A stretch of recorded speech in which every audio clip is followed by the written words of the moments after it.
Hello, everyone. This is Sunday, and today is West Memphis 3 Day. And before I get going, because I always forget this, please do subscribe. Go down there, click the subscribe button. If you hate what I have to say today, just come back later and unsubscribe. But please support the channel, subscribe, like, and also hit the bell so that you get future notifications of the next show I'm doing. And okay, so, all right. West Memphis 3. Now hey, Martin, you actually said, I know nothing about this case. I've got my learning hat on. Well, Martin, where do you live, Martin? Can you tell me where you live? I'm very curious. Oh, okay. Well, okay. It's Melanie. Oh, wow. That's nice. Melanie. Hi, Melanie from South Africa. Wow, cool. I'm trying to get an idea where Martin lives, because the reason I say this is that, very welcome, Nashville. I'm new here and I thought I would drop in. Welcome. The reason I asked Martin about that is the West Memphis 3 case has been an absolutely volatile case since the day it happened, and let me look at the exact date, right, in 1993. So we're talking 20 years now. And for 20 years, there's been so much about this particular case in the news. It's astounding how much there is about this case. The problem is that not all of it is necessarily accurate. And there's so many theories about this particular case, what actually happened, that it gets really difficult. Let me just set this up, just tell you basically, before I tell you basically what happened, I want to tell you about a thing called lies. We have, lying is an interesting thing. It's people lie for many reasons. They lie because they want to get out of trouble. They lie because they want to get attention. They lie because it will keep their job. They lie because they believe in something. They lie because it's fun. So this case has so many lies involved that it's hard to tell where the truth actually is. Some people who said one thing at one time then changed their story and said a different thing at another time. And the question is, did they lie to begin with, or are they lying later? And so because of this, the case has so many details from so many people that you actually do not know entirely where the truth lies. So what I'm going to do today to be about this particular case, and let me tell you about, many years ago, I did do a particular writing on this case. It was an analysis of another profiler's profile. And I gained a tremendous amount of stalkers from that moment, a tremendous amount of haters. It wasn't one of the nicer moments of my life when I spoke out. So I have been pretty quiet about this case ever since. But I don't know, maybe I'm just suicidal now. So I decided I would talk about this case. Now, what I'm going to do, because I am not a crime channel in the sense of I tell you about all kinds of true crime stories and make them sound really awesome. I don't do that. I'm going to give you the basic information on the crime, and then I'm going to move forward from that. And I'm going to talk about 3 different theories of the crime and how those theories came about, and I'm going to do a very basic crime scene analysis. And why I say basic is this is not going to be a 20-hour show. There is so much detailed information. I have detailed analyses of this case that if I went into, your eyes would just glaze over and you just, you just leave and go do something else. I will, however, I haven't actually put up, actually I did put that up in the past, some information on the case and my analysis. I will attempt to later link in the place below where you can find that information at. So you can come back, give me a week, because I got to figure out where to put this information, because I have to talk to a website person, or I have to put it on my blog. I don't know where, but just come back if you're more interested in the details and the more in-depth analysis, the more professional analysis than what you're going to get today.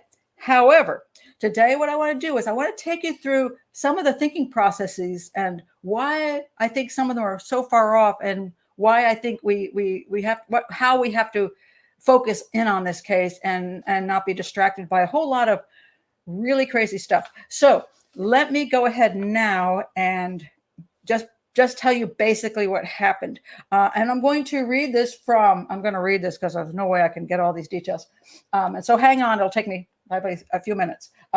This is coming from the after one of the West Memphis Three trials. It comes from the appellate decisions. So this will just basically explain what happened. Now, if you're not familiar with this case at all, what's behind me? That is not what's supposed to be behind me right now. Excuse me. Hold on 1 second. That was not supposed to be the screen behind me at the moment. What's supposed to be behind me is this screen. Okay, so in this screen, what you see are the three boys. They were all 8 years old, and they were murdered.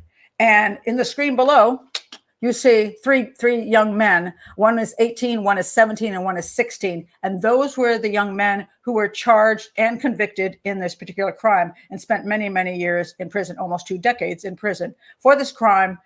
And then they managed to get they did what's called an Alford Plea. An Alford Plea says, okay, I'll plead guilty.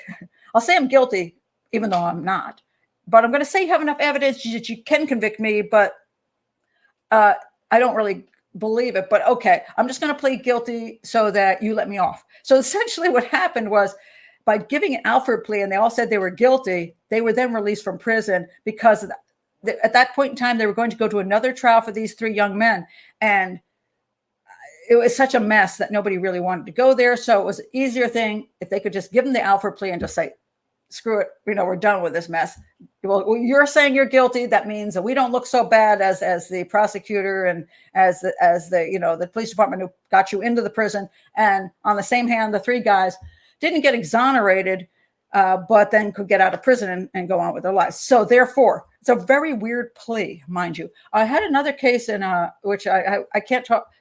Unfortunately, I can't talk about in depth right now, but the plea, it was on a case where I believe I know who did the crime, and the wrong guy was convicted because he was already in jail for life, prison for life. So what the heck? And they brought him to the local area and they put him in the, he went for a first day of trial. And on the second day of trial, he took an Alford plea and said, okay, I'm going to say you got enough to get me, like supposed DNA, which actually didn't exist, but okay, DNA. And I'll take an Alford plea, but I didn't kill that girl. And so he took the Alford plea. And what happened was they moved him right back to the penitentiary he was in, which apparently he had a really great room there and good access to drugs. So he did not want to be in the local county jail where life wasn't really as good for him. And he didn't want to sit there for 3 or 4 months. He's like, what the heck? I'm in jail for life. This isn't going to make any difference. So he took an Alford plea. And I disagree with it. So I'm not fond of Alford pleas. So anyway, let me just do a quick rundown of the crime for anybody who has no clue. And I say this is a huge thing. 3 movies, 4 movies, maybe, no. 3 main movies, 1 extra main movie, and a whole bunch of other stuff I didn't even waste my time with. So at least 4 well-known movies have been made about this and other documentaries. So this is a huge case that got a tremendous publicity. And I'll explain that to you later because this is really important as far as how things are looked at today. So I'm going to explain that later. But anyway, let me read this. I'm going to get a lot of stuff in my glasses because apparently this really reflects here. Anyway, here it is, the basic information. Damien Echols, that's the guy in the middle. Damien Echols and Jason Baldwin, that's the guy, nope, that guy over here. And the other guy is Jessie Misskelley, but this particular appeals is just for these 2 guys. So just bear with me. Were convicted in the capital murders of Michael Moore, Christopher Byers, and Steve Branch. And those are all the boys above. For each of the capital murders, appellant Echols was sentenced to death and appellant Baldwin was sentenced to life imprisonment without parole. Both appellants appeal from their convictions. Echols separately appeals the death sentences imposed upon him, blah, blah, blah. Okay, now here's the information, basically. Michael, Christopher, and Steve were 8 years old in the 2nd grade in the same Cub Scout troop. and often played together in their West Memphis neighborhood. On the afternoon of May 5th, 1993, Michael and Steve were riding their bicycles while Chris was skateboarding. Deborah Oettinger, or Oettinger, whatever her name is, saw the three boys walking through her yard between 5:45 and 6 p.m. that afternoon. And this is really important because it starts getting dark, and it's not dark yet. And that's a big issue in this case, by the way, whether it's dark or it's not dark. Her recollection was that they were pushing a bicycle. At about 6 p.m., Dana Moore, Michael's mother, saw the three boys together. At that time, Michael was riding his bicycle. Between 6:30 and 6:45, Brian Woody saw four boys going into the same woods, some woods known as Robin Hood Woods. He noticed that two of the boys were pushing bicycles and one had a skateboard and the fourth one was just walking behind them. Neither Michael, Christopher, nor Steve returned to their homes.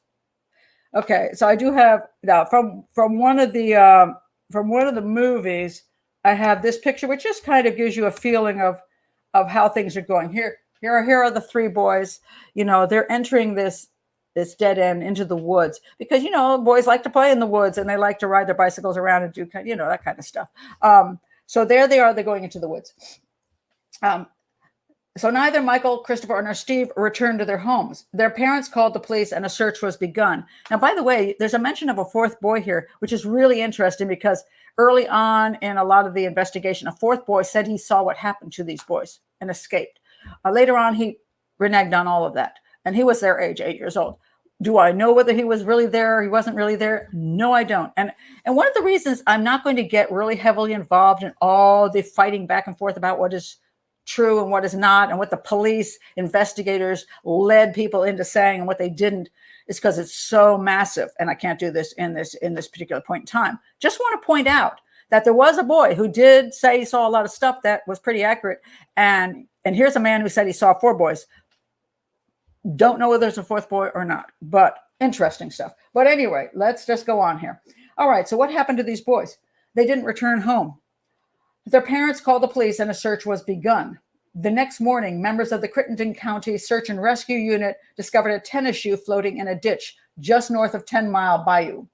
The Robin Hood Woods drained into 10 Mile Bayou, and the members of the search unit knew the boys were last seen in that area.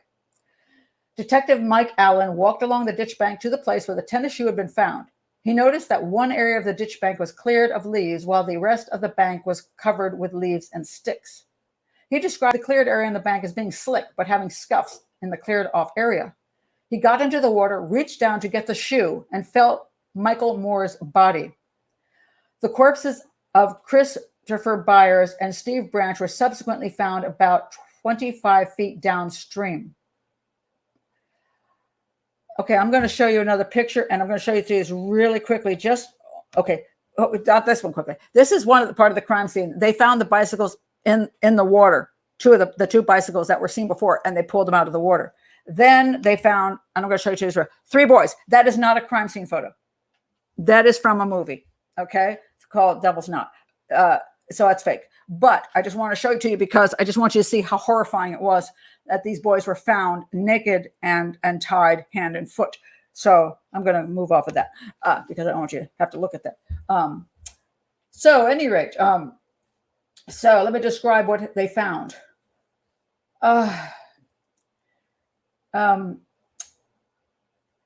Okay, so the corpse. So they first found Michael Moore's body, and then they found the corpses of Christopher Byers and Steve Branch about 25 feet downstream. Policeman John Moore was also there, and he said there was blood in the water, but not on the bank.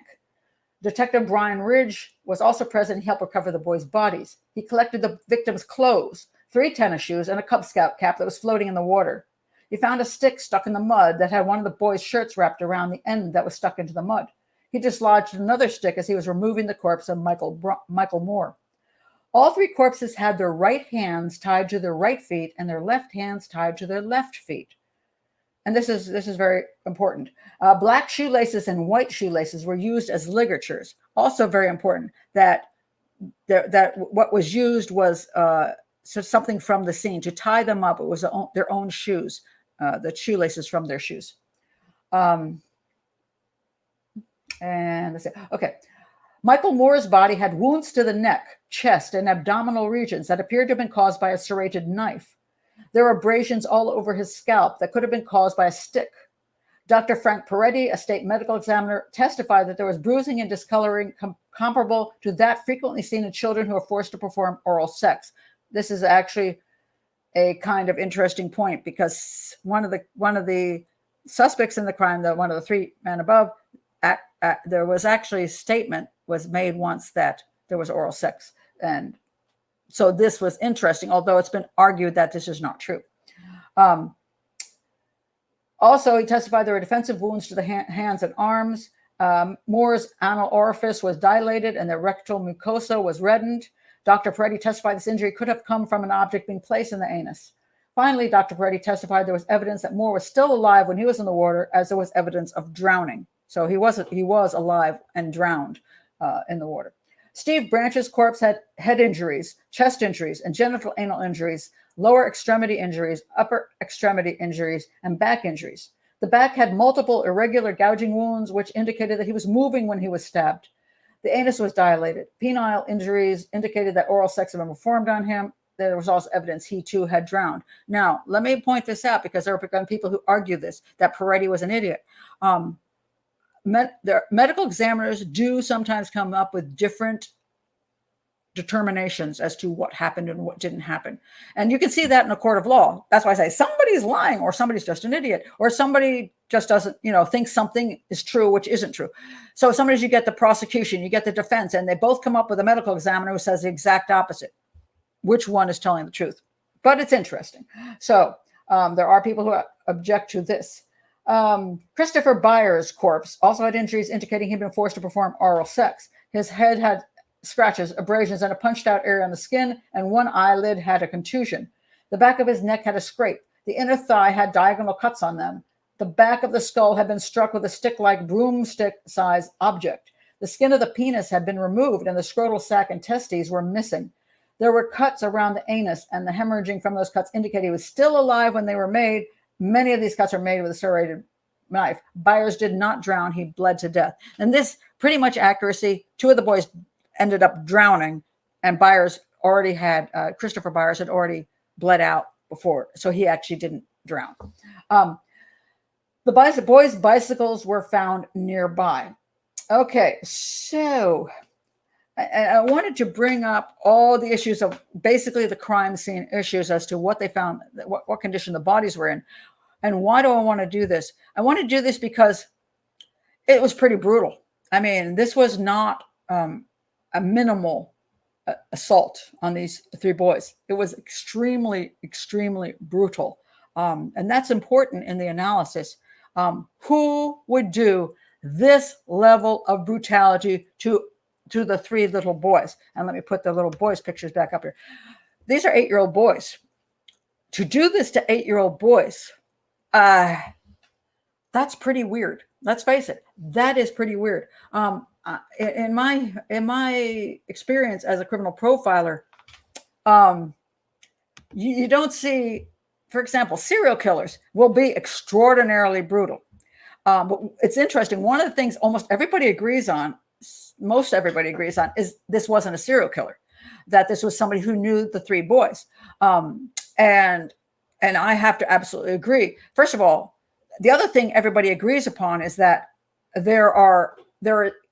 one person could not have committed this crime. Absolutely true. One person could not have committed this crime.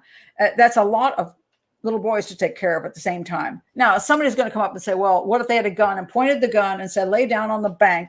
And this can happen. Lay down on the bank. I'm going to do what I'm going to do. I'm going to tie you up. And they all got to know there's a gun out there. So they all just lay down on the bank. Could this happen? Yes, it can. So let's not be unfair. Somebody could have a gun and point at the boys and they all lay down. The problem with this is, first of all, the location is odd for any serial killer to happen to know it's there. He brought nothing with him to speak of. He used the boys' own shoelaces to tie them up. And usually a serial killer who's going to plan, I know little boys go back there, I'm going to go get them, will bring a few more things useful to that. And also, it was just when it was getting dark. I mean, he doesn't even have time, really much time, if he's one guy, to commit this kind of crime against 3 different boys. It's just kind of unrealistic. Could it be 2 serial killers, like a duo? Much more possible that you could have a duo. Again, because of the location and the time frame, unlikely. So I would say no, it was some, I don't believe so.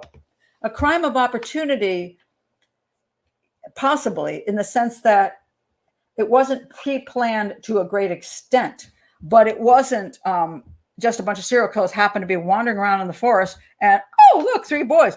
And they all happen to be the kind of guys who want to, A, kill children, B, essentially assault children, and do the things that they did to these children. I mean, it would be kind of unlikely, shall we say. So that it was more likely that somebody knew these children and did this is much more likely. Now, what has come to one of the conclusions people have tended to come to, including the other profile that I will talk about later, is that more than one person was involved in this crime, because it would be hard to control 3 boys with 1 person. Now, the other thing that, okay, I'm just going to point on this. John Fogelman, the deputy prosecutor, said he believed the killer had planned to castrate all 3 boys. Yeah, okay. There was a bite mark on the genitals. None of this is proven. And I'm going to say I'm going to be very cautious about, I put that up just because I want to point this out. This is the kind of stuff we got. Somebody says this, somebody says that. None of this has any necessarily any accuracy or any reason behind it. And that's the problem. There's these stories that have been flying around like crazy forever. Okay, so, but there are some things that I'm going to point out what is more realistic. Okay, you don't have to agree. I'm sorry, that's what I meant. Okay, all right. I'm just going to point out what is more realistic. I am not going to say I know exactly and can prove exactly who killed these boys. I'm going to say what is more realistic and point out things that I know have been misrepresented over time. So one of the things that most people agree on, apparently at this time, the experts, is that it was most likely more than 1 person. So that there's a Mr. Bojangles who is, this is a guy that went into this place called, I guess, Mr. Bojangles or Bojangles. And it was a black guy who came in, he went in the bathroom there and he had blood on him.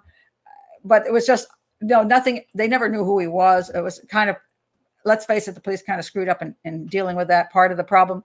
But there's nothing ever linking him to the crime or how he would have controlled all these 3 boys by himself, unless he had a buddy with him. But again, very, very unlikely. So the consensus sort of is there was more than 1 person, and the person knew the boys or knew of the boys and knew of the area. Also, that they knew the area because it was kind of an odd spot. I mean, serial killers usually pick convenient spots, and this was not really convenient. So it would be unlikely that a duo would be running around in those woods particularly. So not likely. So at any rate, so what happened here was that this was the basic scenario. These boys were tied up. They were brutally assaulted. And the penis of Chris Byers the skin was ripped off of it, and the testes were not there. So pretty nasty. Something else that has been kind of taken away over time was during the trial of the 3 young men, the defense tried to claim that this sort of semi-castration was done by a brilliant expert. And, I can't tell you how many crimes I've seen where the knife is involved and they go, it must have been an expert. I'm like, no, it wasn't an expert. It doesn't have to be an expert. Rarely is that true. And in this case, not true at all. There were tons of stab marks around there, around the genital area. It was very sloppy, actually. So no, it wasn't an expert. So we have a non-expert person doing that kind of stuff. So now let's take a look at some of the things what happened. So here we have the basic setup. These 3 boys went off on 2 bicycles, went into the woods, maybe with 4 boys, we don't know. And this happened. And the next day, their bodies were found because some of the parents searched for the night. Then they researched in the morning, and the police got involved, and they found the boys and what we've just seen. So now, the question is, now let's look at the three boys that were convicted of the crime. I'm going to kind of take this out of order because I want to show how things work. So these are the three young men. One is 18, one is 17, and one is 16. And one of the things they try to point out with these young men is they weren't old enough to commit a crime like this. They weren't brilliant enough to commit a crime like this. They tried to claim that the damage to the genitals, Christopher Byers, was too precise, so it had to be a brilliant somebody, and it couldn't have been one of these teens. They also pointed out that it was too well cleaned up around the area, and the bodies were buried and were stuck down in the stream, and the bicycles were thrown in. So it had to be a brilliant mastermind of somebody who was older. And three teens couldn't have done such a thing. Okay, and so the big issue came up in this whole thing with exactly this. Okay, so Damien Echols, in case you don't know who he is and you've never understood this case, that's this dude. Let me always point the wrong way. This dude over here is Damien Echols, and he was considered the ringleader. He's the oldest, and this was his friend Jason. Jason Baldwin was his best buddy, and they raced around together and did everything together. Including, by the way, snake hunting and skinning snakes. I always thought that was kind of interesting. And then the guy in the middle is Jessie Misskelley. And Jessie Misskelley was kind of like not altogether home. That's what they try to claim.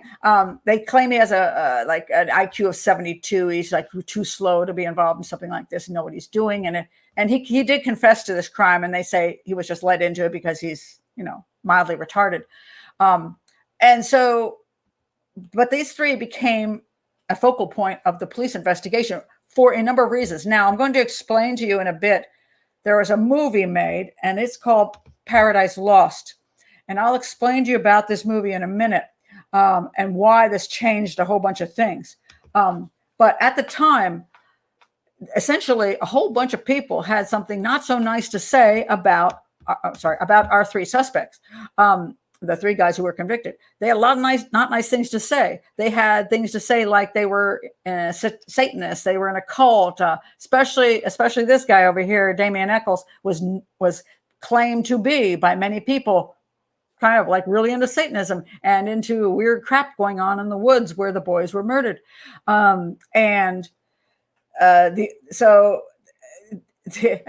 by the way, Damien Echols had been in and out of institutions, and a lot of people say, "Oh, when you see this movie, by the way, there's three different movies. This is the first movie, Paradise Lost, and then I'm going to explain the next movie. Paradise Lost came out later on, and what happened was the Hollywood, and this is really the beginning. Everybody here probably knows Making a Murderer that came out about Stephen Avery. It was put up by Netflix, and it's like a massive $1 million moneymaker. And the people who put that film together tried to prove that Stephen Avery, who was convicted many years ago for the murder of a young woman, was truly innocent. And they did very much a defense film, and that they left out a lot of information about what will prove that Avery was guilty. And they manipulated so much. And so now there's a huge number of people in this country who think Stephen Avery is innocent. And I'll guarantee you, guy is guilty as hell. But Netflix made a fortune. The producers made a fortune. And now that, they'll have, it's just, this is how things have gone. Well, Paradise Lost was actually the beginning of this kind of thing, where Hollywood decided to get into the mix. In other words, they would find a case where they thought, oh, maybe they're innocent, and we can make a lot of money off of this because we'll get people to believe they're innocent, and then we'll blow this wide open and we'll make a fortune. And this is where Making a Murderer came from. Paradise Lost was really the first to do this. And it's interesting because the belief is we're going to get in there, we're going to save these guys. And, wouldn't it be great if there was a system in our country that allowed us to review cases? Oh, yeah, that's called an appeal system. It's not like this case wasn't appealed over and over and over again. So we have an appeal system. Why Hollywood decided to get involved in the appeal system, I do not know, except for lots of money and fame. So they made this film. And I'm not going to say it's not well made. It's extraordinarily well made. And that's one of the problems. It's very enjoyable to watch. It's very fascinating. One has to understand that West Memphis, Arkansas, the characters that are involved in this, the families of these three boys and the three defendants themselves, the three convicted young men, were all characters. I mean, you talk about characters. There were characters. I mean, this is a dream. This is a dream project for anybody in Hollywood. The people were so weird that, you know, every time you put them on the screen, you just went, oh my God. They were fascinating. So great film, however, not necessarily a truthful film. And it was done with the purpose of helping people believe that these three young men were innocent, that they had been convicted wrongly and had spent years and years in prison. So, you know, and that's what the whole film was about. So they kept bringing up things to try to get you to think they're innocent. They're innocent. And what they do when they do this kind of thing is they downplay. And I'll take an example. If you look over here at Damien Echols, when you see him in the film, he looks like not such a bad guy. And he talks about, well, they don't like me because I wore a black shirt and I like Metallica. No. And that's it. That's it. You know, I don't know why these crazy Christians in this town think they were all Satanists because of that. I mean, I just don't understand it. Okay, let me read you. This guy he's been in psychiatric institutes. He called himself a sociopath. He called himself a bunch of other things that were pretty negative. Let me read you what the psychologist said about him. Okay. And this is coming from the actual institution. So I'm not making this up, and this isn't coming from hearsay. This is actually written in, okay, where'd it go? It's actually written in the records of the mental institution. Okay, hold on one second. I got to find him.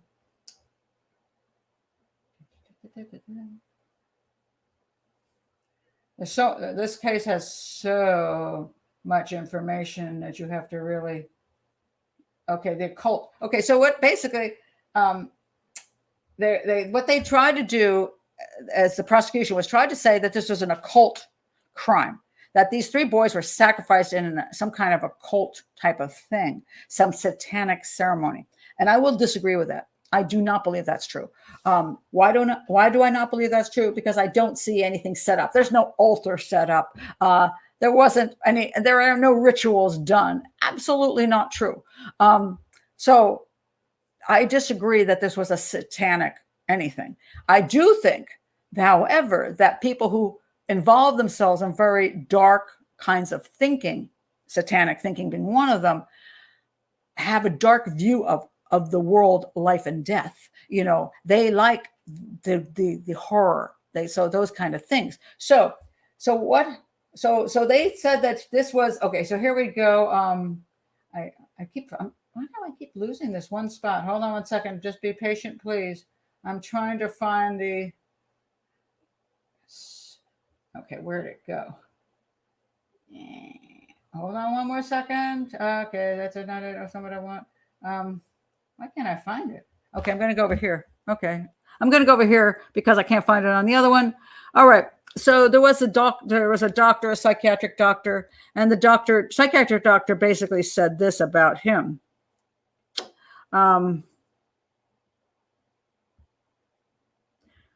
going to lose it over here too. Okay. There was Dr. James Moneypenny, a psychologist who testified for Echols. I'm not sure how he testified for him. That's why I have written as what that's written down here.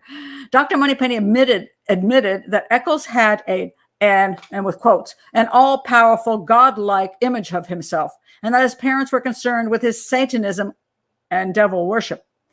Dr. Moneypenny admitted that Echols' medical records contained the following notations of statements by Echols. Now, so this guy said these things. I want to go where the monsters go. Pretty much hate the human race. He also relates that he feels people are in two classes, sheep and wolves. Wolves eat the sheep. Echols explains that he obtains his powers by drinking blood of others. He typically drinks the blood of a sexual partner or a ruling partner. This is achieved by biting or cutting. It makes me feel like God. Echols describes drinking blood as giving him more power and strength. He has also agreed to continue to discuss his issues with power and control as related to the practice of rituals. I just put it all inside. He describes this as more than just anger, like rage. Sometimes he does blow up. Relates that when this happens, the only solution is to hurt someone. Echols reports being told in the hospital that he would be another Charles Manson or Ted Bundy. When questioned on his feelings, he states, "I know I'm going to influence the world. People will remember me." I don't think you want him to date your daughter. That's all I'm going to say. Echols also admitted on cross-examination that he had an altercation with his father in which a knife was involved and the police were called. He admitted he was hospitalized the same day. And when his father came to the hospital, I told him I would eat him alive. All right. So, let's see. Oh, he also admitted trying to claw the eyes out of a student. Okay. I want to point this out for a very specific reason. And one of the reasons is this. A lot of people who say, "Oh no, he's a nice guy. Why would he just is into Wicca." Now, if you don't know what Wicca is, I will tell you what Wicca is. Wicca is supposedly being a witch, but the white kind of witch, in the sense of white magic, not black magic, that you have reverence for a female god and the earth, the natural earth. And you do magic and kind of like, crystal shit and stuff, nice stuff. But a lot of what this guy is involved with is not nice. He read books of like Anton LaVey, who is a Satanist. I mean, one of the head leaders of that. So it's not like he didn't have an understanding of all of this kind of dark side. He had a very, very dark side to him, a very angry side to him. He was very oriented toward blood, whatever his issue was with blood. Not an actually pleasant character. Now, Jessie Misskelley in the middle, he had a tendency to be very violent, get very frustrated and get very violent. So he had a history of that. Baldwin was more like shoplifting and more minor stuff, but he was best buddies with this guy. So when people say the police had no reason to look at them, yes, they did. And there were certain pieces of evidence that they believed. Let me point this out. None of them have alibis, which is kind of a really interesting thing. They worked hard to get alibis and try to say they were here, they were there. So-and-so saw me. I was on the phone with this person. There has never been anybody able to prove that any of these three have alibis, which is kind of odd because we're talking about three guys who theoretically might have been together at the crime scene who cannot come up with an alibi. Just interesting. And then we have the statements that people said that some of them actually said, like Damien Echols had said, well, I killed them and I've already picked out another couple kids to kill. Now, people say, oh, she was making that stuff up. Maybe she was. As I said, lies are all over the place here. However, enough people said enough weird things about these guys where you kind of question, could they have done this kind of thing? There was the dark side. There was a violent side. They hung together and they had no alibis for that day. Also, Jessie Misskelley also claimed that he had been drinking and left a bottle at the scene. And apparently that was found. Let me point out the other one. There are fibers, and a lot of people don't like fiber evidence, but okay. So fibers were found that came from two of the suspects' homes that were on fibers that were consistent. Let me put it this way. There were two fibers on the boys that were consistent to something in two of the suspects' homes. Again, that being consistent doesn't mean it's that. So it's not strong evidence, but it's interesting. And then there was a knife found behind Jason Baldwin's trailer park where it was in the water, and the knife had a serrated edge, like could have been used in the crime. And it was described, it actually had a hole in the end of it where a compass used to be, and it wasn't there. And one of the friends described him having that, and or one of them having that, and then it could have been used in the crime as a knife and also as a bludgeoning thing. So anyway, I'm just pointing out these. So there's different stuff that got them convicted. Was it a really strong conviction? Well, at the time, and this is one of the problems we have as people coming, later on, 10 years, 20 years later, we weren't in the courtroom. We weren't there to see every shred of evidence. And even if we read about it or watch it, we weren't there. So the jury in this particular case did see all of the evidence and found them all guilty in two different cases because in two different trials, because we had Jessie Misskelley did a trial separately. And oddly, even in one of the movies, his lawyer says, well, do you think Damien did it? And he goes, I could have, which I thought was interesting. Well, he got convicted. He got life. And then these two had a separate trial, and Baldwin got life and he got death sentence. So anyway, that was sort of where things were. Now I want to talk about what happened when these movies came out, because this is where a lot of things changed. And so we had the first movie that came out. Now you wonder how does that happen? And as I pointed out, this is when Hollywood got involved in things. Johnny Depp was one of them that got involved. There were then concerts and fundraisers and free the West Memphis Three, free the not the children.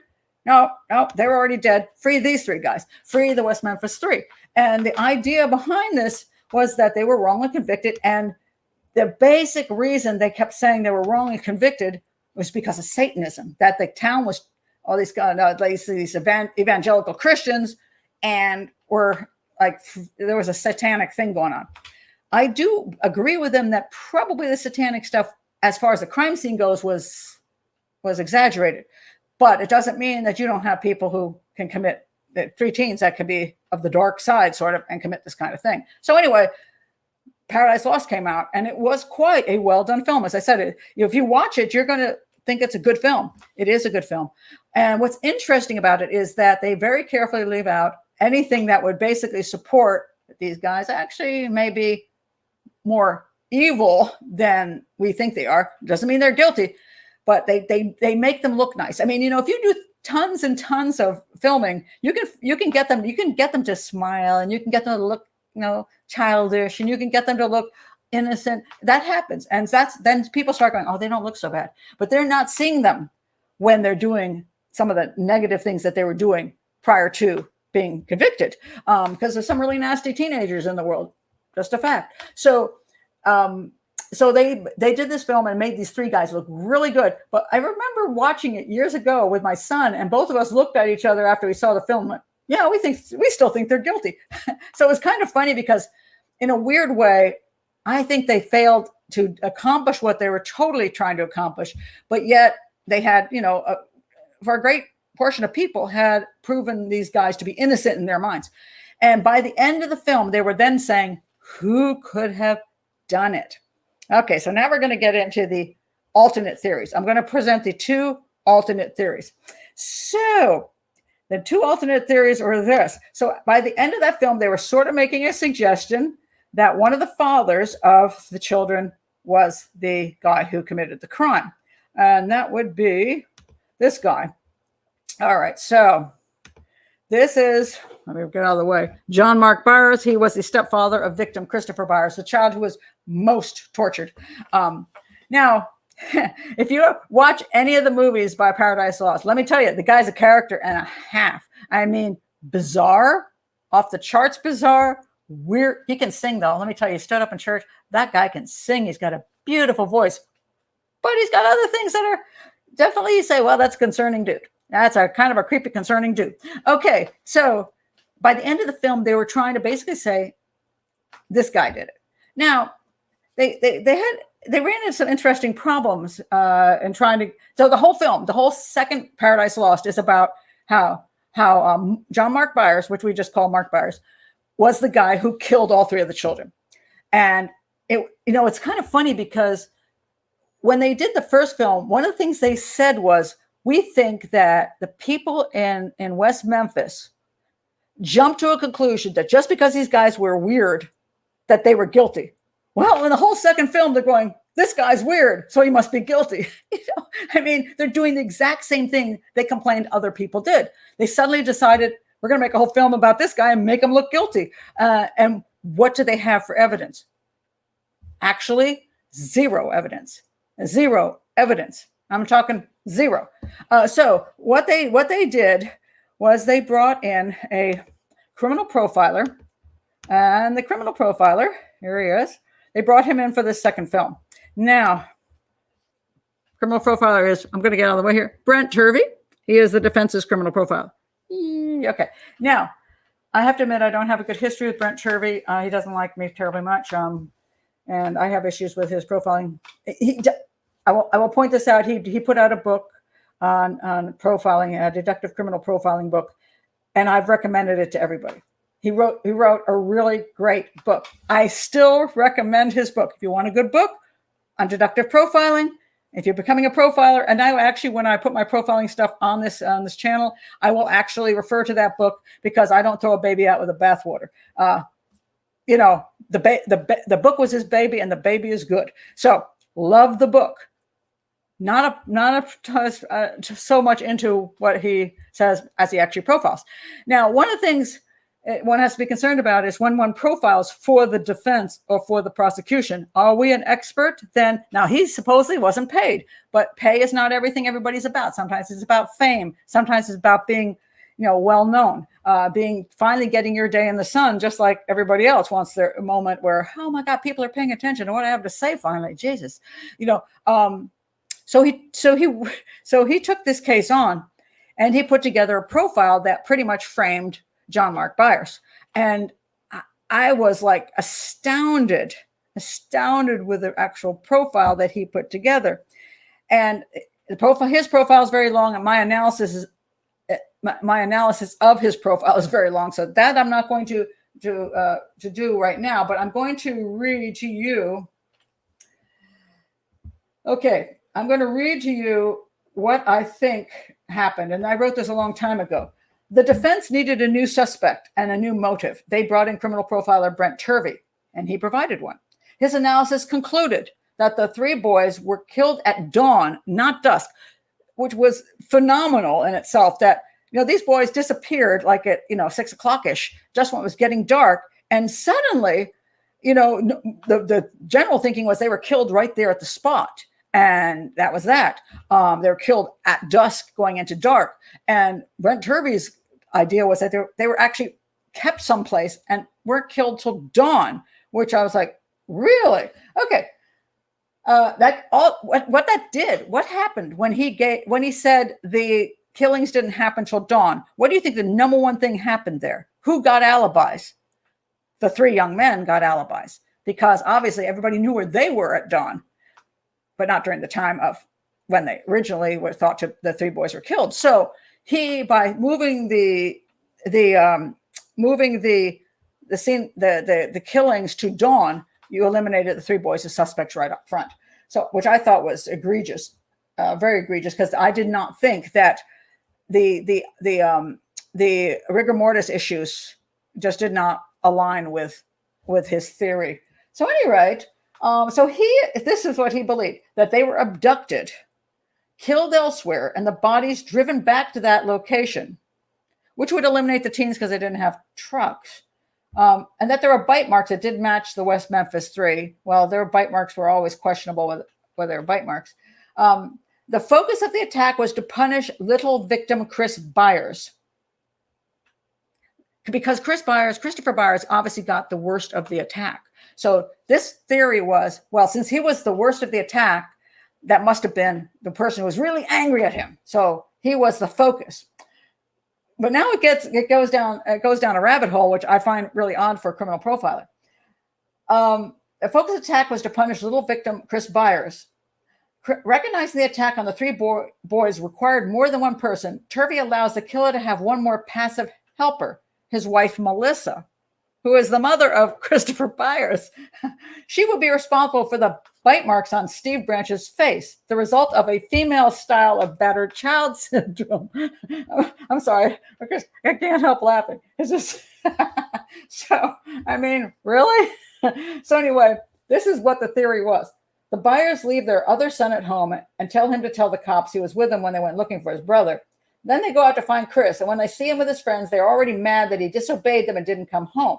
They decide to lure all the boys away to some hideout and strip them naked and tie them up with their shoelaces. Then they leave them there a while they go help search in the park with the other parents. Sometime in between helping search the woods, Mark Byers and his wife sneak back to the hideout, beat the crap out of the kids, and stab them as well. While Mark Byers is busy hacking off his son's genitals, Mom is too busy biting up the Branch kid to be all that concerned. After Chris is dead, they jump in the truck with his body and his bleeding, dying little friends. They rush to the park to dump the bodies, hoping no one happens upon them while they're doing it. Then they go back home to their other son, meet with concerned parents, talk with the police, go out on a search all night, and keep up a pretense for the duration of the trial. I mean, I don't know. It's just unbelievable. And this scenario, by the way, lasted for years. And with the whole West Memphis, the West Memphis Three people, this huge crowd that now said this was true, stood with this for years and claimed that Byers was a killer and his teeth were pulled out in 1997, so he couldn't be matched to any tooth impression evidence. Good Lord Almighty! So I'm like, what? And your point, this, yeah, exactly. Really angry at an 8-year-old. Okay, yeah. You can be angry at an 8-year-old. I don't have any problem. Mark Byers admitted to hitting his, and it was his stepson, hitting him with the belt, which is very popular in that particular. Quite a number of people did that, hit the kid with a belt. He said he did it with his clothes on, and just hit through his jeans. I'm not saying he couldn't be abusive toward the child. I don't know. Stepfathers often don't have that as much of a connection with a child as a biological child. So we do see sometimes that kind of thing going on. But to believe that because his stepson disobeyed him, let me think, instead of waiting for my stepson to come home and then beating the shit out of him, well, instead of doing that, why don't I lure him and his friends, because I want to make sure I either have 2 witnesses or I have 2 more kids I got to torture and kill. I'll lure them out. And then my wife, who loves her child and wasn't the one beating him, is going to help me take these children to another location and tie them up and leave them there. And one of them, if they're bleeding, I can't even get into the ludicrousness of, and then you're going to bring them back. Nobody's ever going to see anything. And somehow you're going to carry all those 3 children back into the stream there and dump them. Holy God. I don't even know how this came about, but the second one, I think it was called Revelations or something like that.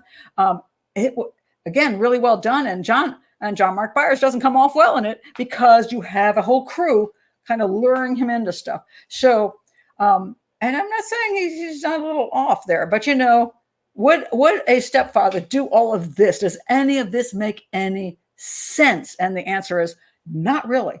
And there was, again, zero evidence. And so there were basically, which is what I see happening a lot these days, and I'm seeing it on YouTube tremendously, is that they will find somebody to go after, and then they will destroy their life. And so then, oddly enough, that's the wrong. I wanted to get the next character.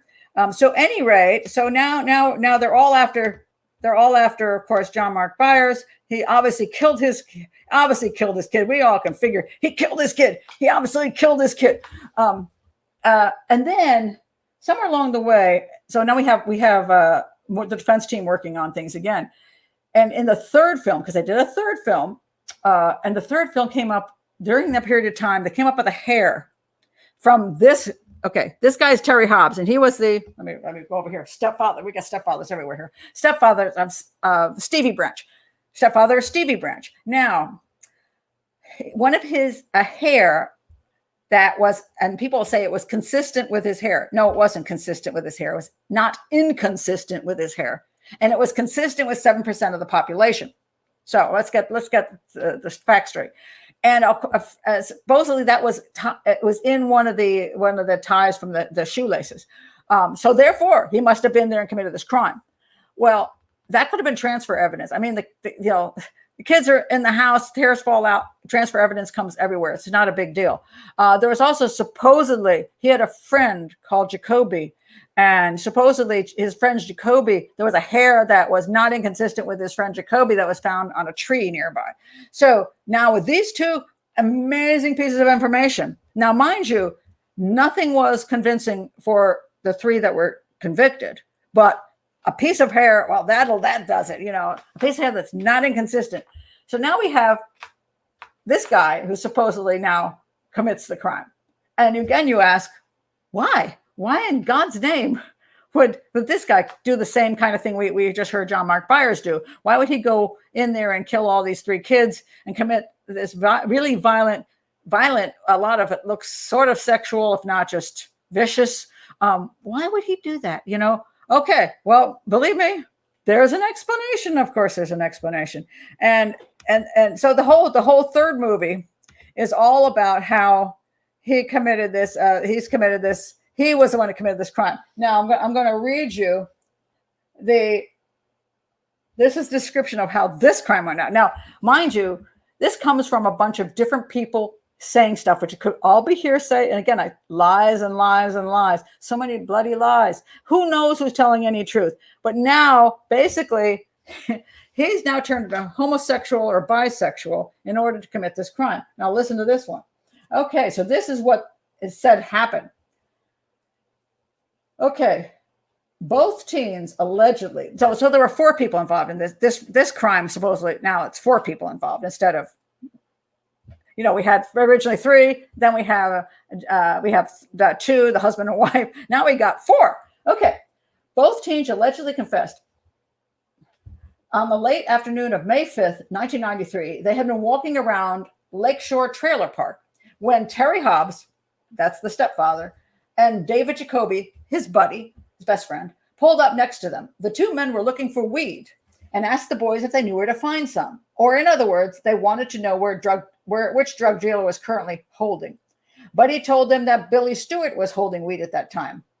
The 2 teens jumped into the truck with the men and stopped by Billy's home and bought the weed and then drove around the back streets of West Memphis smoking and drinking whiskey. After some time, they pulled up beside the Blue Beacon Woods. When they arrived in the woods, Terry Hobbs told the boys to wrestle.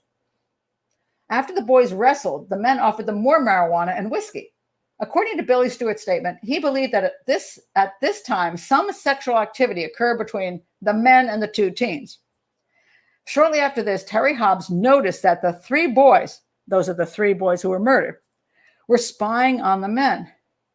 He then told the others to get them fuckers, catch them. When the teens brought the boys back, one of them kicked Hobbs, which sent him into a rage. He snapped and hit the boy. David Jacoby, in an effort to catch one of the boys, fell and skinned his knee and also snapped in his frustration and hit one boy.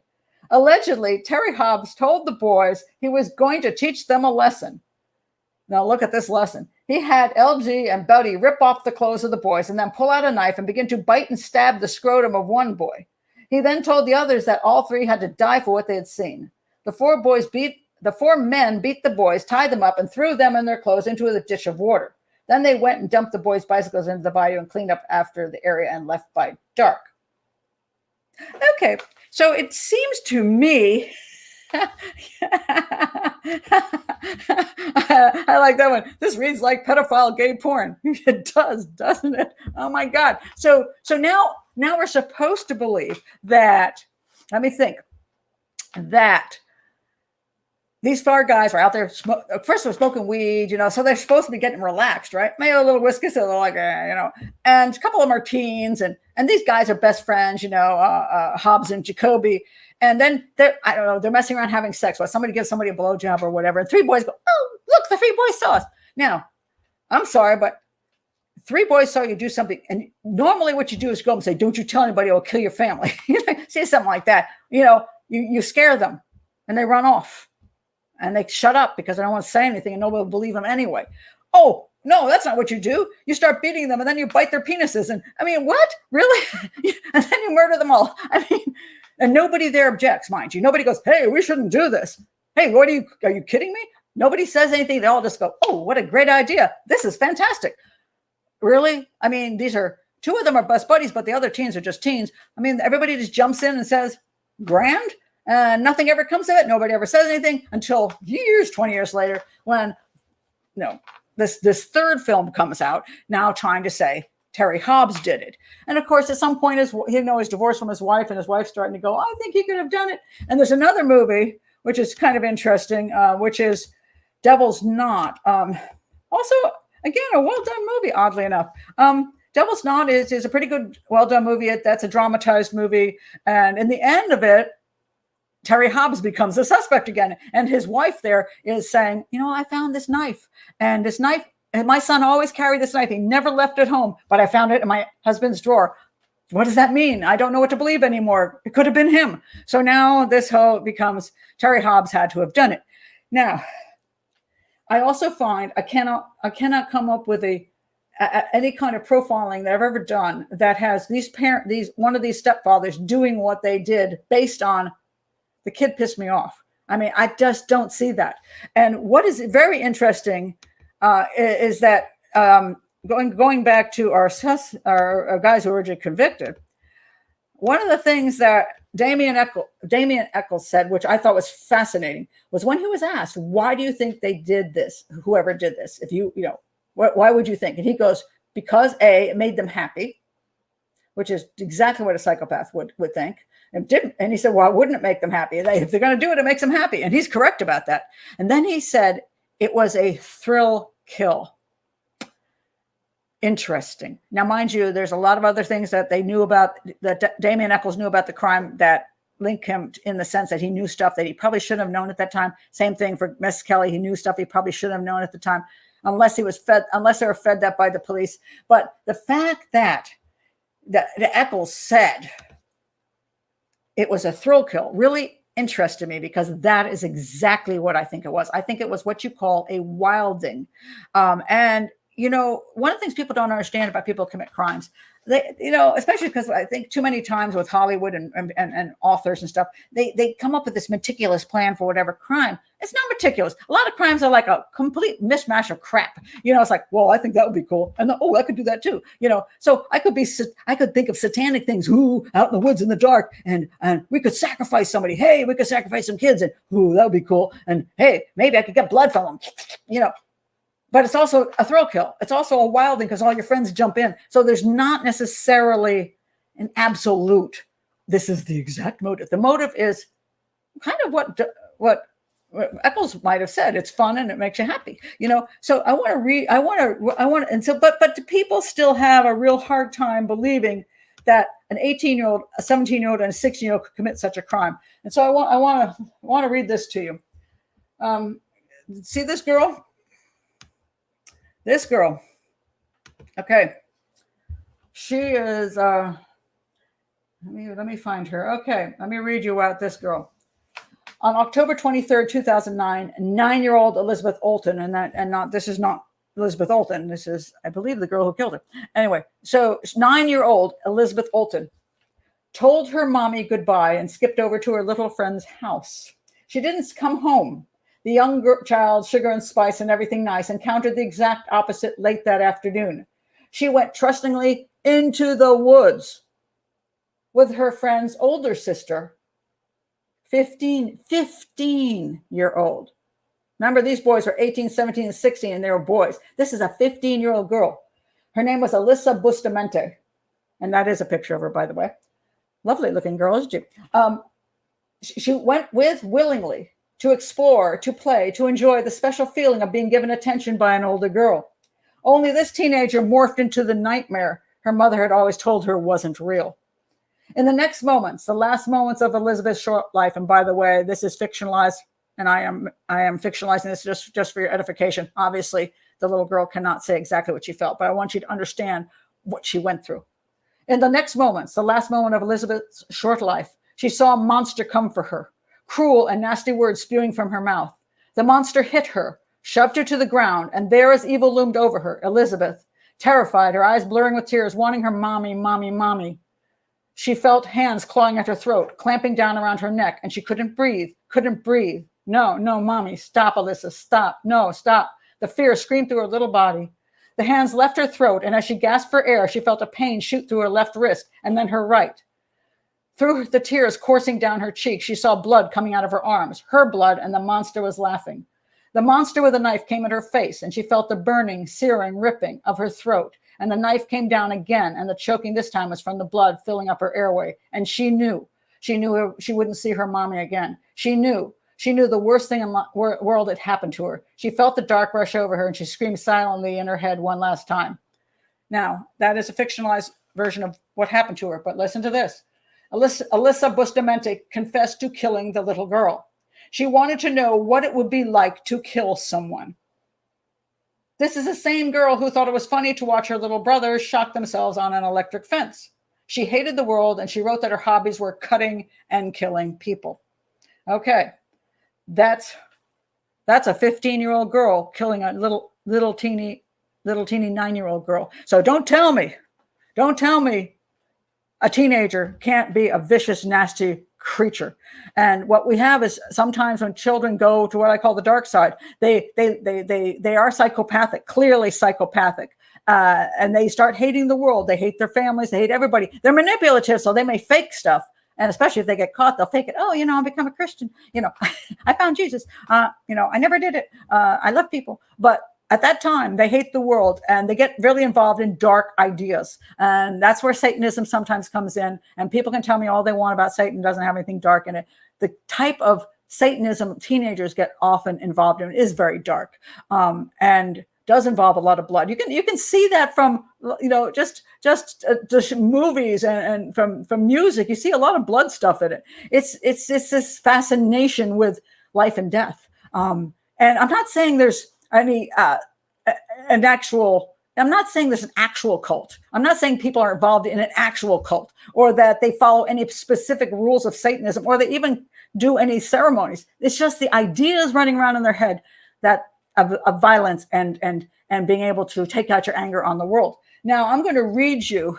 You've already heard the theory of how John Mark Byers, for some reason, decided his stepson pissed him off so much that he should get mom involved, and they should go and kill all 3 children. And then you hear how Terry Hobbs somehow got mad at the kid for seeing him supposedly doing something with another man, and decided he would, instead of just scaring them, torture and kill all 3 kids. 2 scenarios which I do not think make any sense: thrill kill and wilding. Thrill kill is what Echols said, and wilding makes sense. Now I'm going to read you first I'll just read you basically what I think happened, and then I'll read you my scenario just so you can sort of get the feel of it. I believe the crimes are committed by more than one person. It would be impossible for one person to to control all those boys. Also, interesting enough, their hands and feet were tied together with different styles of tying. One child, I think it was Christopher Byers, all the knots were similar, which seems like one person managed that. But on the other 2 children, there were mixes of knots. On one child, I can't remember which one it was. One side was one style of knotting, and one style was another style of knotting. So at least 2 people, if not more than that, had to be able to control this and also do all these different kinds of knots. The offenders lived nearby the crime scene. It's the kind of crime scene you're just not going to find in the middle of nowhere. Somebody just not going to come off the highway or a trucker and you're going to roll in.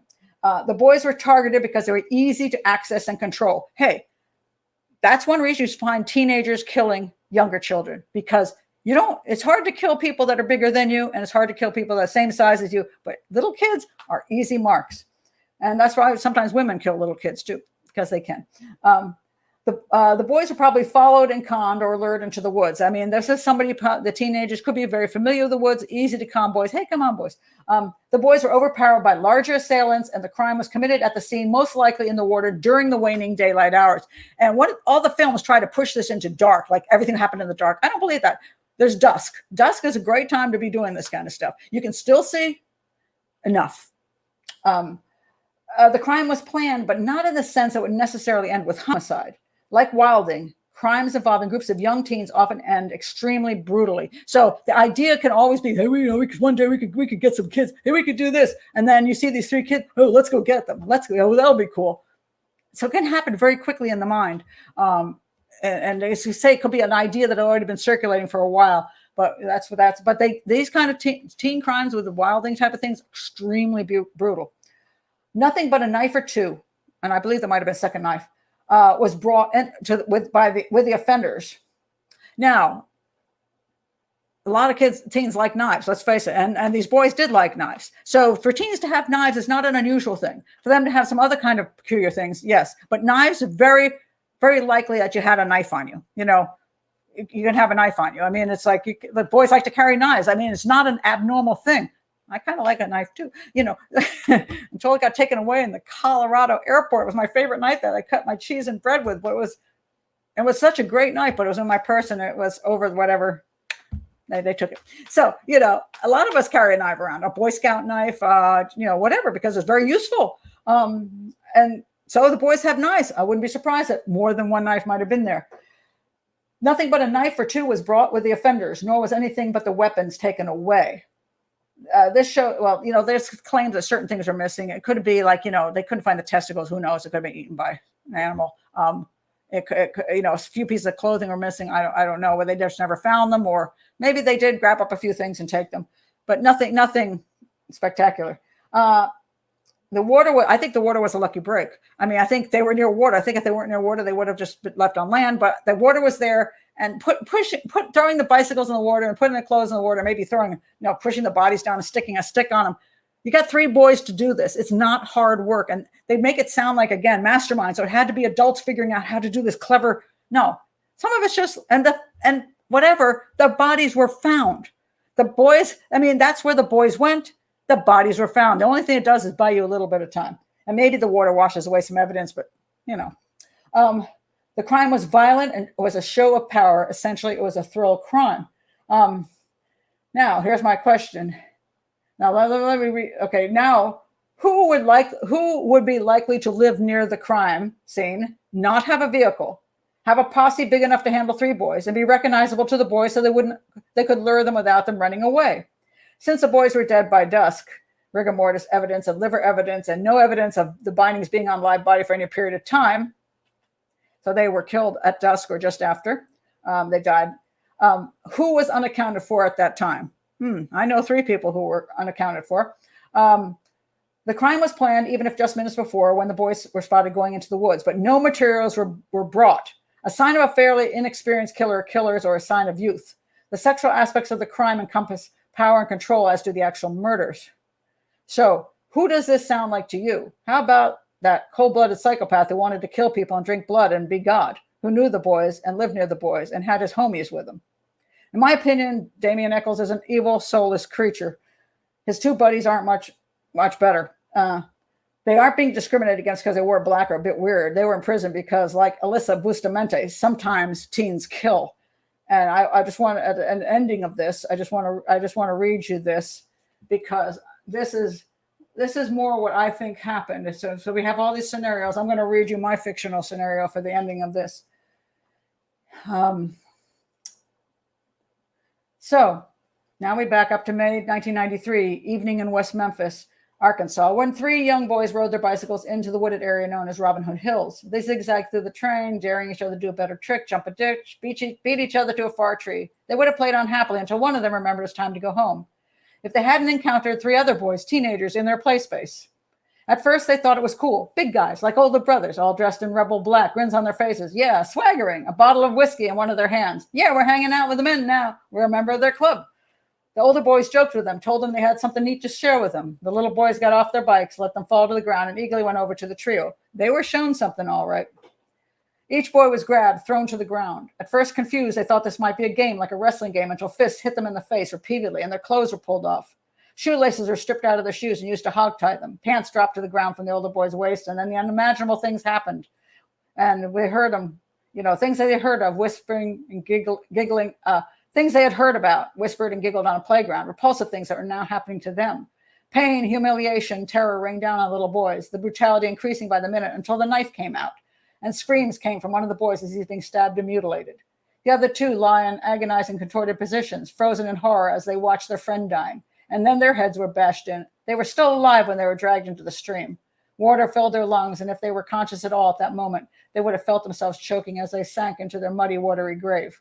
Chris Byers, Steve Branch, and Michael Moore would never ride their bicycles again. And, that's just something I wrote years ago, just because I wanted people to understand what these little boys felt. These were little boys, 8-year-old little boys, and it's one of the most sickening crimes I've ever come in contact with. And sadly, what's happened is it's become, this kind of treasure hunt for, let's see who we can accuse next. And the 3 young men who are convicted, they're still considered guilty by law. They're still considered felons, but they have a life that they're living right now. And I'm not going to get into what kind of lives they're living. Interestingly, what's interesting is Jason Baldwin over here. He participated in the Devil's Knot film, and that pissed off Damien Echols for some reason.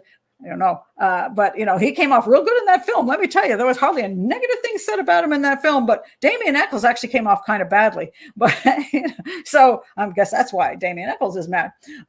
It's this case is turned into people being vicious, absolutely vicious toward each other, and not toward each other. These aren't people involved in the crime. These are people on the internet. These are people on Twitter. These are people, they've just gone crazy about this. And I long ago, when I did my analysis of this, of what happened, I believed that the evidence pointed toward the 3 teens that were convicted.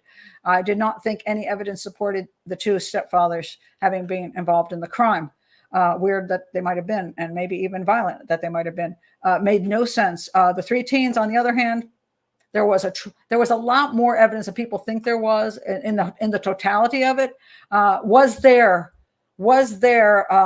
Did they find, like, in their actual home, like, blood from the boys? No, they did not.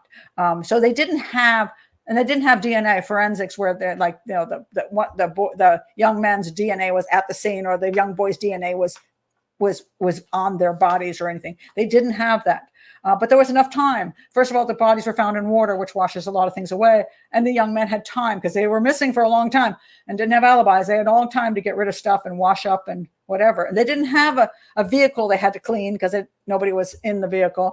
And they didn't bring anything to the scene except the knives. And that one knife was found in a lake, and again, it was in the water. So another jury maybe at another time would have found them not guilty because they didn't think there was enough physical evidence to connect them. But there was so much circumstantial evidence, and so I don't think they got the wrong guys. I think that the evidence supports the guilt of the West Memphis Three. And by the way, in case you wonder, if you haven't been around this, the West Memphis Three is not the 3 little boys. The West Memphis Three is the name they gave to the 3 imprisoned men who are no longer imprisoned. So it is. I still stand by my original analysis that I believe that the evidence supports that the young men who were convicted were guilty of the crime of murder of the 3 little boys. I have not changed my mind. I have looked at everything that's been pushed since, all the movies and all that stuff. But I think I don't see that their evidence supports anybody else committing the crime. Now, some people are going to say, well, there could have been yet another person who committed the crime. I don't think so.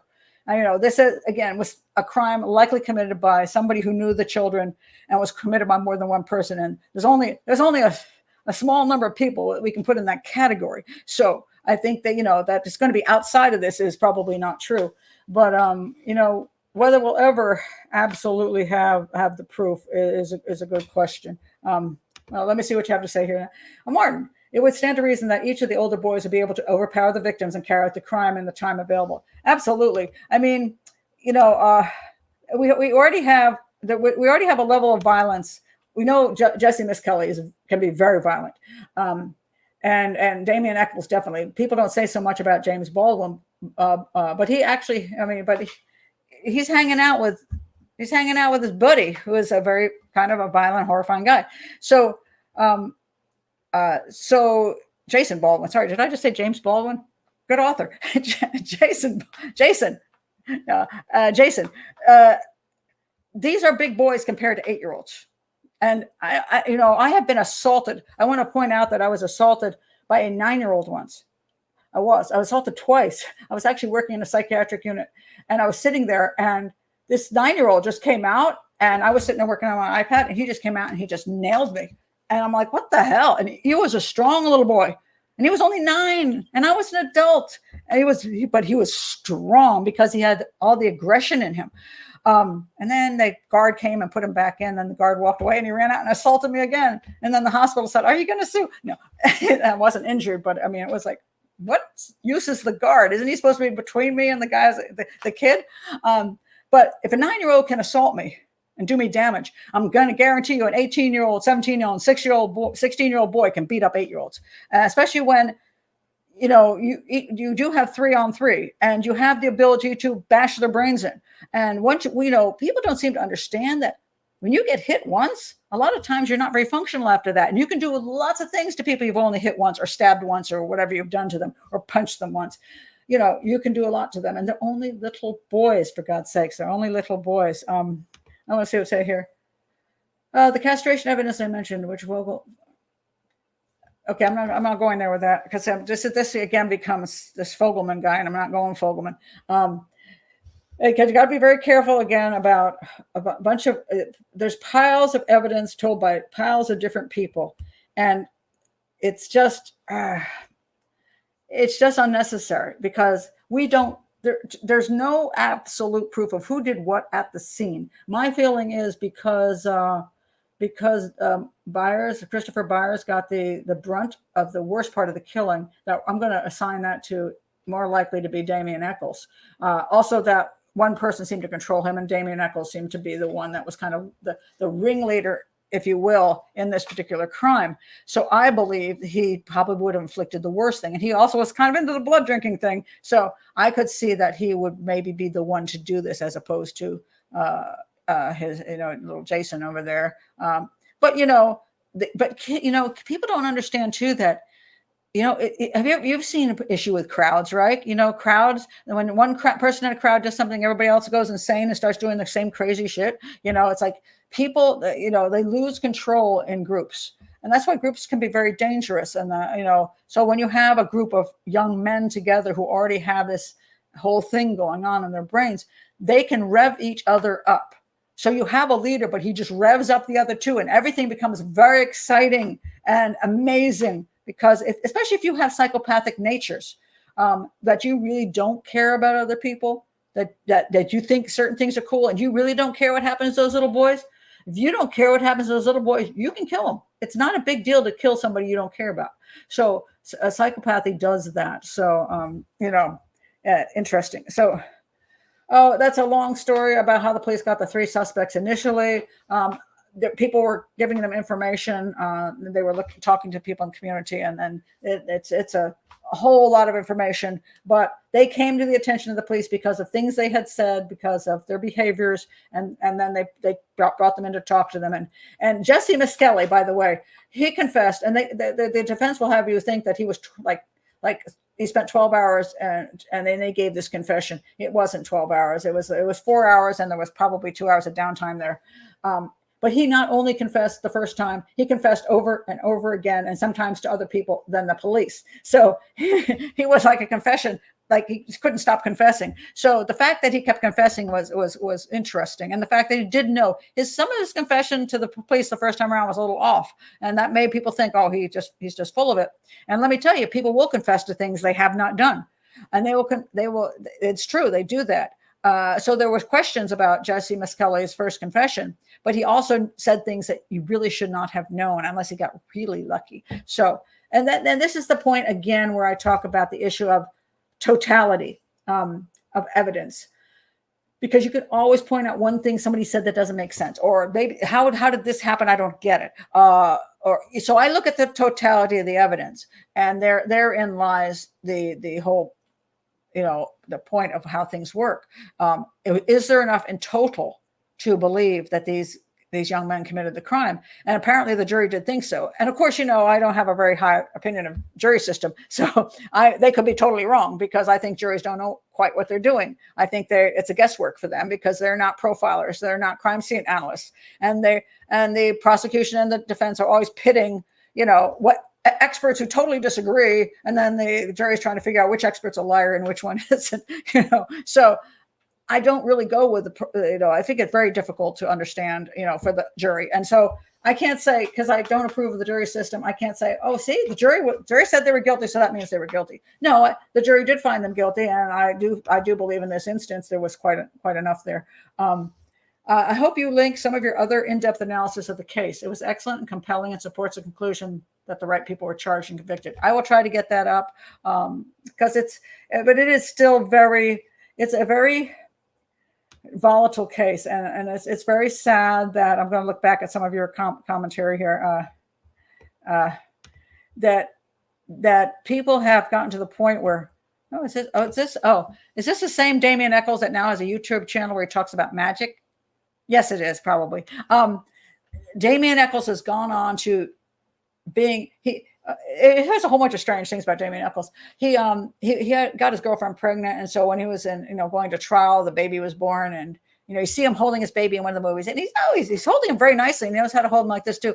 And then, he's like, I want to, see my son when he grows up. But then he says this really weird thing. He says, somebody says to him, so when this trial concludes, when they make the decision, do you think it'll be that, do you think the jury, the first thing your son will hear is the jury is the first thing, the first thing your son will hear is not guilty? And Damien Echols sort of goes, no, capital punishment, or whatever he said, capital murder. He goes, no, capital murder. You're holding your son, who you hope, that you're going to see the rest of your life. You hope you're going to get out so you can raise your son. You're going to say, no, it'll be capital murder. Wow. I mean, that's psychopathy right there. And apparently, according to his girlfriend, the mother of his child, that he kind of didn't really care about the kid and brushed him off, and didn't really spend much time paying attention to him during the years he was in prison. And apparently he has no relationship with his son at this point. So, I mean, he when he got out of prison, I think he did see him, but apparently that didn't take real well. And then some woman who started getting real interested in him while in prison, she fell in love with him, and they got married, and they're both into kind of witchcrafty, satanic-y stuff. And so, I mean, everything he's done since has been very satanic. Like, he's totally into it. So the fact that he would say, no, I wasn't into it when I was a teenager, but hey, I'm still into it now. He was into it. Basically, when he went to the psychiatric wards, he talked about satanic stuff. Even when he was in prison, he talked about satanic stuff. And now he's out of prison, he talks about satanic stuff. I think we can kind of conclude he's a Satanist. Now you can say what you want about, Satanists are wonderful, and it's just magic, and it's just a way of looking at the earth. And okay, you can say all that. I'm going to let you say that. But yeah, interesting character. Apparently now, Jason, he participated in this film. And as far as Misskelley goes, I know he just got stopped. Police stopped him for having some traffic violation and maybe not having proper tags. And he's probably not going to go. He's probably not going to go back to prison. But if they have to do something, I think, violent to go back to prison. Yeah, he's not going to go there. But Misskelley lives back in West Memphis, and I think Echols lives in New York City, something like that. Not quite sure. But it's that's a good point. See, while their own shoelaces. Yeah. When you have a crime where they just use what that's a scene, it's not a professional. It's not somebody who's well planned something out. It's, there are serial killers who bring a rape kit with them. And the whole concept is to be able to abduct somebody, and then they've got the materials. They've got, duct tape, they've got ropes, they've got whatever else they need to take them someplace and do something to them. They have a rape kit. Nothing was brought except a bunch of knives that any teenage boy might have on him. So the fact that at some point they decided they had to use shoelaces, they're okay, take off the shoes, pull the shoelaces out and do that. Not surprising that the person didn't come in with a great plan. I think that otherwise somebody would have brought rope. Let's see what else I can see here. Let's see. Well, again, the DNA was not found. I want to point this out. You cannot arrest Terry Hobbs because the DNA was not found in one of the boys' shoelaces. Please do not confuse DNA with a piece of hair that is not inconsistent. Not inconsistent means at least 7%, if not more. I can't remember the exact numbers of the population have the same hair. It would come up the same way. And also transfer evidence. When you live in a house with somebody, you transfer evidence is very likely. As a matter of fact, let's say, for example, my granddaughter comes over and plays in my house. You don't think that some of her DNA is rolling around my house? And then guess what happens? Her little girlfriend comes over and plays here too. And then a third little girl comes over and they all play and they're all running around and they're tugging on each other and their hair is flipping out and they're touching things and whatever. that all that evidence, it can cling to my clothes. Then I go someplace and something happens. Oh, look, my Pat Brown's granddaughter's girlfriend, the little friend's hair is here. Well, yeah, it is. That happens. So that is not good evidence. And that was literally the only thing. And so they took one little thing that is just not great evidence. Interesting. I'm not saying it's not interesting, but it compared to what else they've got, it was quite minor. So they shouldn't. You can't. The thing is, they made a whole documentary on it. So they had look back now. They had a whole documentary that John Mark Byers and his wife basically killed the three boys. They did a whole documentary on this, and everybody was shouting to the hills, that Byers father, that Byers man killed his stepson. He did it. He did it. He did it. And guess what? As soon as I found that one little hair, oh yeah, Byers, he didn't do it. And Byers, not him. Not him at all. Now it's definitely Terry Hobbs. So you're doing the same thing to Hobbs that you did to Byers, but now Byers you completely just fluffed him away. So, I mean, it's craziness. Oh, that's interesting. I don't remember that. All three of the West Memphis Three had a history of ganging up and attacking other teenagers. During one instance, Jessie Misskelley pulled out a knife and told the boy, "Would you like to be dead?" Yeah, Misskelley did have a history of being kind of violent. So yeah, and I want I recommend, you can look at a lot of information out there, but you got to be very. No, I don't, Anita. Do I feel Mr. Bojangles' story ties into the murder? Not at all. No, because Mr. Bojangles would have had to be a serial killer. He would have had to have a buddy that was doing something with him. He would have had to know where the boys were. No, I don't believe so. So it's, coincidental, but people, injure themselves, and who knows what he was doing, which had nothing likely to do with the boys. So, no, I don't think so. Do I think that was poorly handled? It would have been nice if they'd handled that particular incident better, which they didn't. And it sucks, but, see, this is what happens a lot of times, though, is all the evidence strongly points to Damien Echols and his buddies committing this crime. It strongly points there, but you find one little incident, which is interesting, and immediately that eliminates them. So Mr. Bojangles eliminates the three boys. Mark Byers eliminates the three boys. Then Terry Hobbs eliminates Mark Byers. It's just everybody's, this is a good point.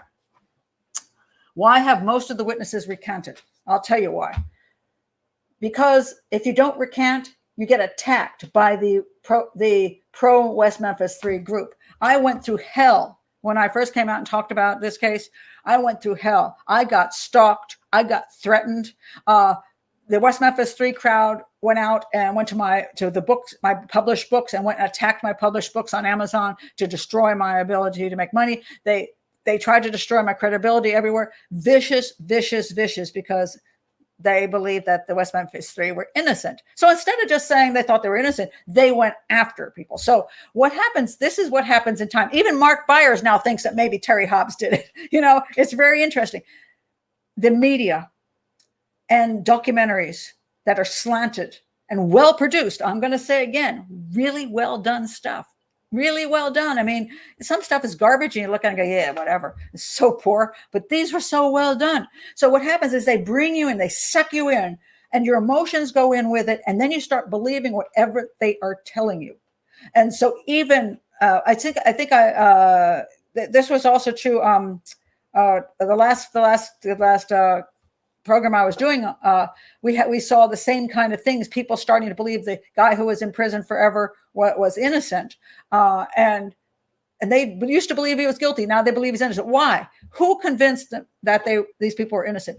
So what happens is, with all the years go by. First of all, years go by, and you forget a lot of stuff. And then the television tells you things, and then the documentaries come in, and then all this pressure comes in. And you either, one of two things happens. Either you start thinking you didn't think correctly. Maybe I didn't remember that right. Maybe I was wrong. It starts becoming very vague to you. And so then you think, okay, maybe I didn't see that. Maybe I shouldn't have said what I said.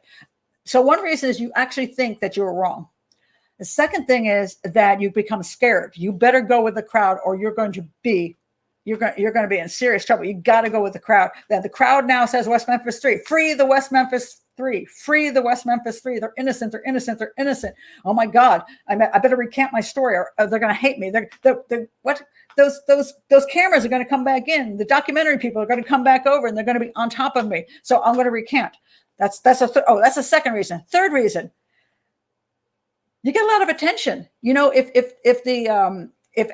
people are thinking West Memphis Three are innocent, and the documentary, all this huge advertising, you know, HBO is putting it. Was it HBO? Who put this out? Is it HBO? I think so. They put out this thing. Well, you know, I'm going to get a lot of attention if I go in now and say, I recant what I said before. Oh my God, I get all this attention. So that's what I'm talking about, lies and lies. Did they lie before? Or are they lying later? We don't know. But what I'll tell you is true. It is true that what happens closest to the crime is usually way truer than what people say 10 years or 20 years from the crime. I mean, that's one thing. That's when witness statements get crappy. Whenever a witness shows up like 20 years later and says, oh, I was actually there. And I remember the guy wore a brown coat with a little fur collar, and he had one earring. 20 years later, you remember that? I can't remember yesterday. You remember some dude on the street 20 years later? I don't think so. So the memories, and I use this analogy sometimes because I just remember this. It really struck me when it happened. I was someplace and I heard a gunshot, and I remember thinking, oh my God, that's a gunshot. And then a second later, I didn't hear it anymore. So then I didn't know what I'd heard. Then I thought to myself, well, was it a car backfiring? Did I even hear it? Did I imagine it? I mean, was it within seconds that memory just faded because it was such a quick thing? So this is what happens. So over time, when you hear that, the witnesses hear people saying things, and then they start doubting themselves.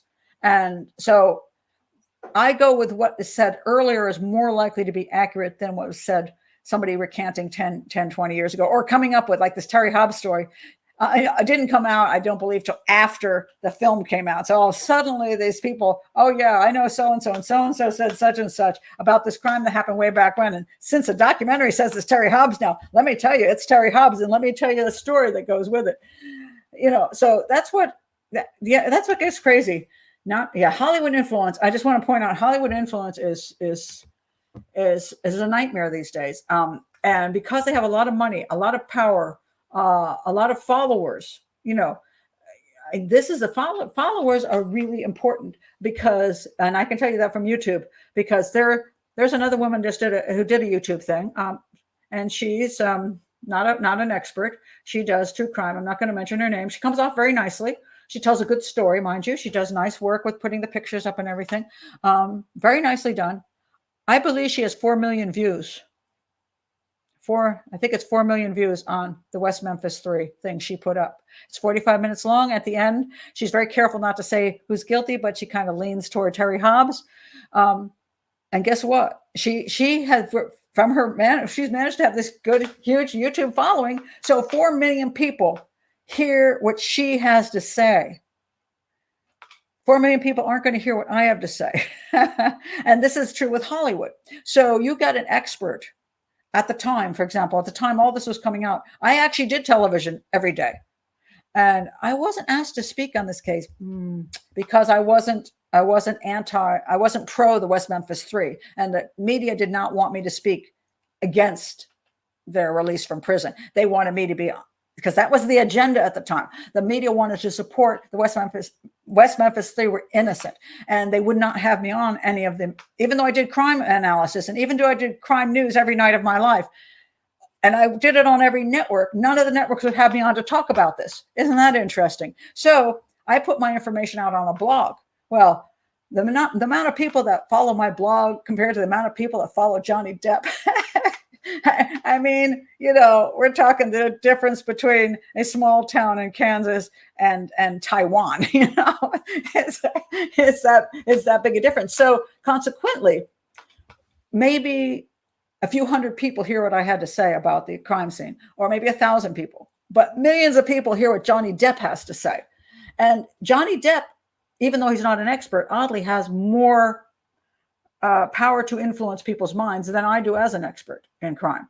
So because of who he is, people, it's a very strange thing, but that's just the way that's the way human beings are. So they, this is one of the dangers of Hollywood these days, that they've become the appeals methodology for a lot of very guilty people. Because if you can get the Hollywood on your side, then you get a defense team who's going to make a whole bunch of money and get a whole bunch of fame. And then you put those two together. Oh my God, that's dangerous as heck. You got Hollywood and you've got the legal defense team. You put them together, you've got documentaries that tell only the defense point of view.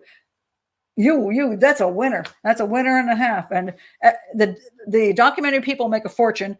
The defense team often makes a fortune.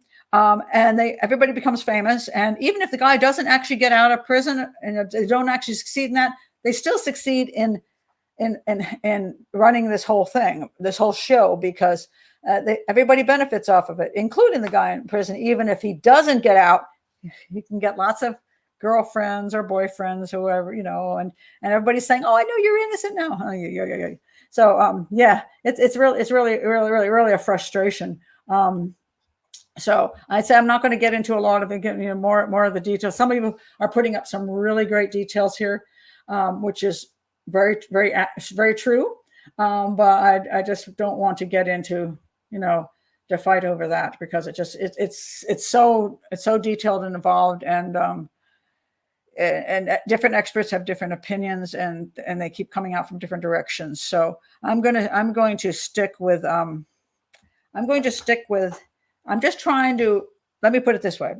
I'm just trying to get people to look at this in a more rational sense, that I do not see a rational motive or methodology for either one of the stepfathers. I do see the motive and the rational methodology for the three teens. I see the evidence supporting the three teens' involvement. I do not see strong enough evidence supporting the stepfather's involvements.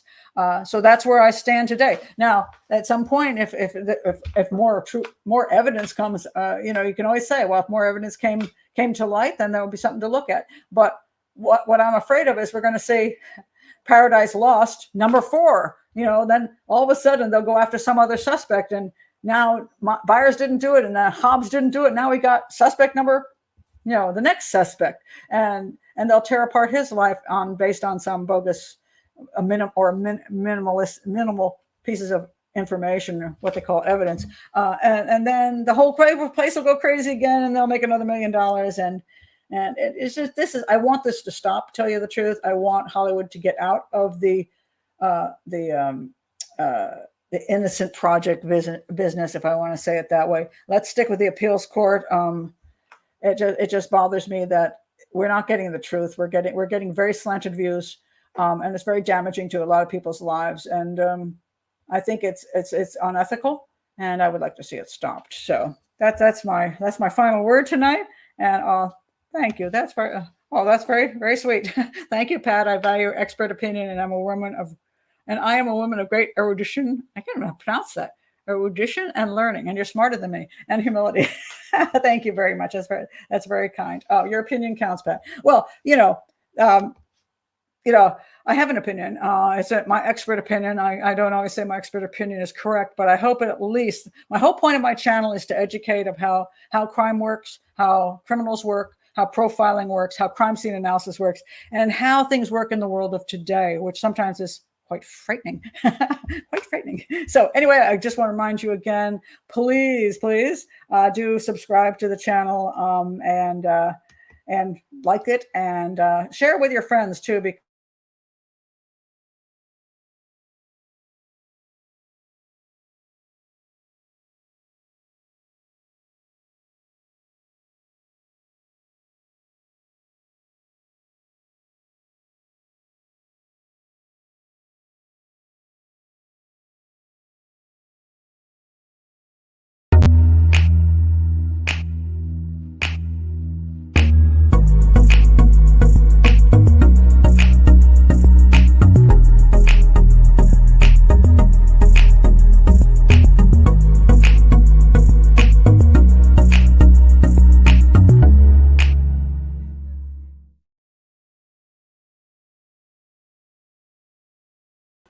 I'm going to say goodbye again because my connection crashed, which I haven't had happen when I'm plugged in. But I just wanted to say on the way out here, please do subscribe, like, share with your friends. And as I say, this was a very unpleasant experience last time I talked about this particular case, and I'm assuming this might be the same here.